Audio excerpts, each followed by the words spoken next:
Salut à tous, c'est Automatis YouTuber, j'espère que vous allez bien, moi ça va super aujourd'hui. Et ouais, vous avez entendu l'introduction, hein. Maintenant, nouvelle introduction, la saison 2 de la série Air Info commence.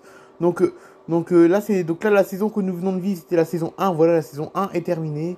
Voilà, donc la saison 1 qui avait commencé en la saison 1 qui avait commencé en février 2022, désormais est terminée. Voilà, maintenant c'est la saison 2. Donc entre février 2022 et juillet 2022, c'était la saison 1. Et là, maintenant, c'est la saison 2 qui durera jusqu'à l'été 2023. Et qui dit saison 2 dit nouvelle introduction. Eh ouais, hein. Qui dit saison 2 dit nouvelle introduction. Ça y est, maintenant, c'est la nouvelle introduction que vous verrez tous les mardis pour cette saison 2 de la série Air Info. Bon, allez, bref, passons directement à la première actualité. Deux pilotes se bagarrent dans un cockpit en plein vol. Un vol d'Air France reliant Genève à Paris a connu un événement particulier. Une bagarre a éclaté entre le pilote et le copilote. Ce sont les stewards qui sont intervenus pour mettre fin à l'altercation. Y a-t-il un pilote dans l'avion? Oui, il y en a même deux, mais ils sont en train de se battre dans le cockpit. C'est un véritable problème, surtout quand la bagarre intervient en plein vol. C'est, c'est une histoire hallucinante rapportée par nos confrères, donc les confrères de RTL du coup, de la Tribune. RTL, c'est le site qui a publié cet article, là, c'est pour ça. La scène s'est déroulée sur un vol Air France et il a fallu l'intervention des stewards pour calmer le jeu. C'est un événement bien réel et pourtant très difficile à croire au vu de la responsabilité qui pèse sur les deux pilotes. Les faits remontent à juin dernier sur un vol entre Genève et Paris. L'Airbus A320 venait de décoller de l'aéroport de Genève quand la situation s'est tendue dans le cockpit, selon nos confrères de la Tribune. Le copilote a refusé d'obéir à l'une des consignes et c'est là que les versions divergent. L'un explique avoir porté un coup par un inadvertance, tandis que l'autre dit avoir reçu une gifle. Quoi qu'il en soit, les pilotes se sont bagarrés tout en restant à leur place. L'un a même envoyé une plaquette en bois sur le visage de l'autre. C'est alors que l'équipage en cabine est entré dans le cockpit pour voir ce qui se passait et pour éviter que la situation dégénère.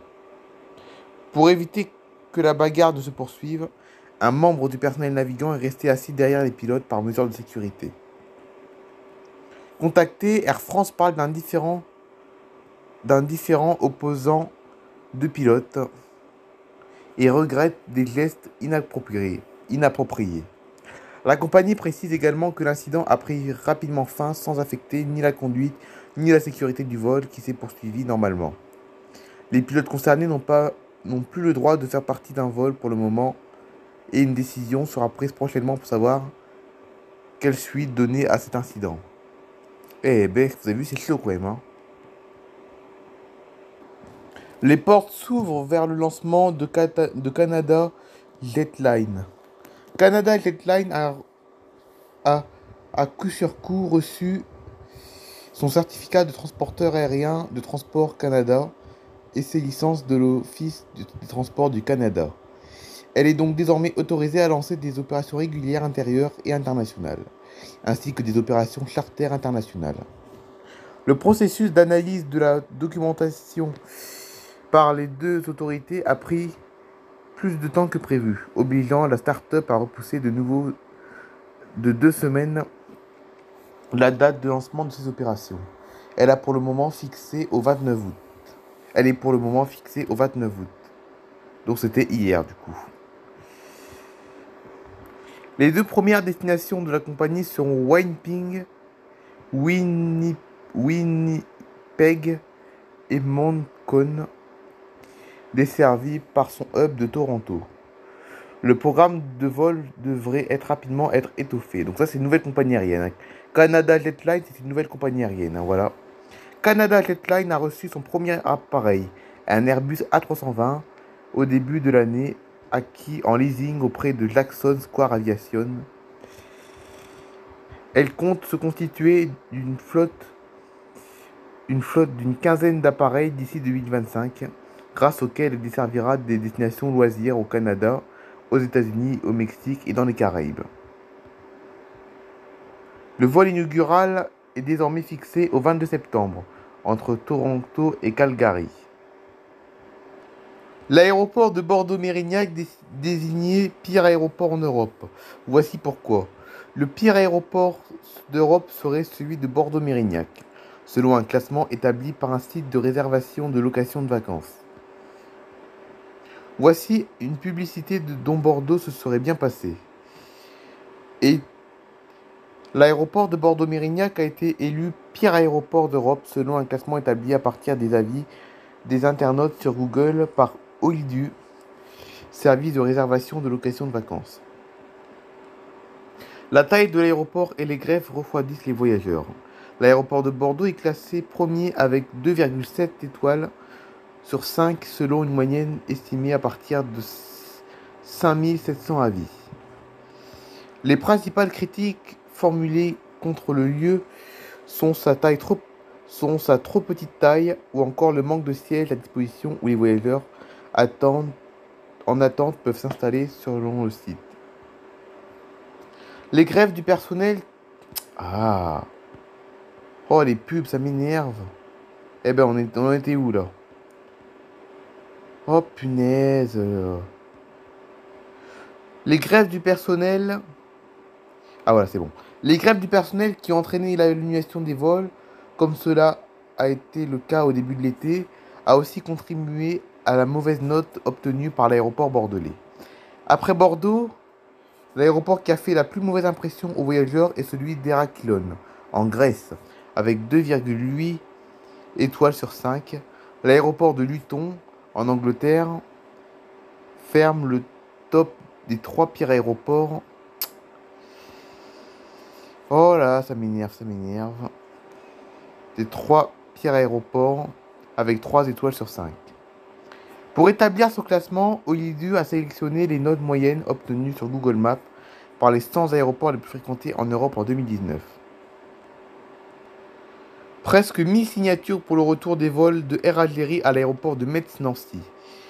Après 2 ans sans vol d'avion de la compagnie Air Algérie à l'aéroport de Metz-Nancy, Saïma Saadi, ancienne conseillère du département de Moselle, a lancé une pétition. Voilà près de 2 ans, depuis mars 2020 et le premier confinement en France, que les avions d'Air Algérie ne desservent plus l'aéroport Metz-Nancy-Lorraine.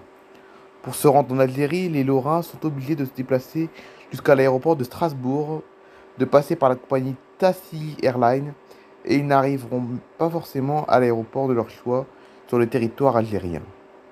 De ce fait, le 11 août, l'ancienne conseillère départementale de Moselle, Saïma Saadi, a lancé une pétition sur la plateforme de change.org adressée au président de la République algérienne, au ministre des Transports d'Algérie, au PDG d'Air Algérie et à la consul d'Algérie pour le retour des vols à l'aéroport de Lorraine. Elle a déjà récolté à ce jour 974 signatures. Une situation incompréhensible et pourtant, cette situation est incompréhensible quand on observe la situation qui a suivi les confinements successifs liés au Covid et qui sont tous levés, explique Saïma Saadi dans la pétition. La communauté algérienne ou ayant un lien avec l'Algérie représenterait, selon un potentiel nombre de clients de plus 300 000 personnes en Lorraine. Cette clientèle est composée de retraités et de familles d'actifs qui n'ont pas les moyens de voir leur budget voyage alourdi par le prix du transport ferroviaire pour se rendre dans d'autres aéroports, ajoute-t-elle. Sollicité par Lorraine Actu, Lorraine Aéroport affirme espérer le retour d'Air Algérie, mais n'a malheureusement pas d'autres informations à ce sujet pour le moment. Voilà, c'est tout pour aujourd'hui. On se retrouve du coup demain on se retrouve demain sur la chaîne Nathalie Favry. À regarder qui c'est qu'on voit là, regardez là. Qui c'est qu'on voit, regardez là. Barvina, je sais pas si vous la voyez bien là. Là on la voit là. Donc demain, du coup, on se retrouve sur la... Ah bah regardez, on voit encore Barvina, encore là, regardez là. Donc demain, on se retrouve sur Nathalie Favry, sur ma chaîne seconde. Ah bah regardez, on voit encore Barvina. Je sais pas s'il va réussir à dire ce que je suis en train de dire là. Ah bah regardez là, aussi là. On la voit partout. Donc du coup, demain, on se retrouve sur Nathalie Favry. On se retrouve sur ma chaîne Nathalie Favry pour le grand retour de la série La vie de Mathis. Voilà, sur Nathalie Favry, vous allez retrouver le grand retour de La vie de Mathis. Allez, on se retrouve demain. Donc qui dit saison 2 d'Info dit nouveau générique de fin. Parce que là, comme vous avez pu le voir au début de cette vidéo, il y a eu une nouvelle introduction. Et là, il y aura un nouveau générique de fin. Allez, bye bye tout le monde. Cheers to the ones that we got. Cheers to the wish you were here, but you're not. Cause the dreams bring back all the memories of everything we've been through. Toast to the ones here today. Toast to the ones that we lost on the way. Cause the dreams bring back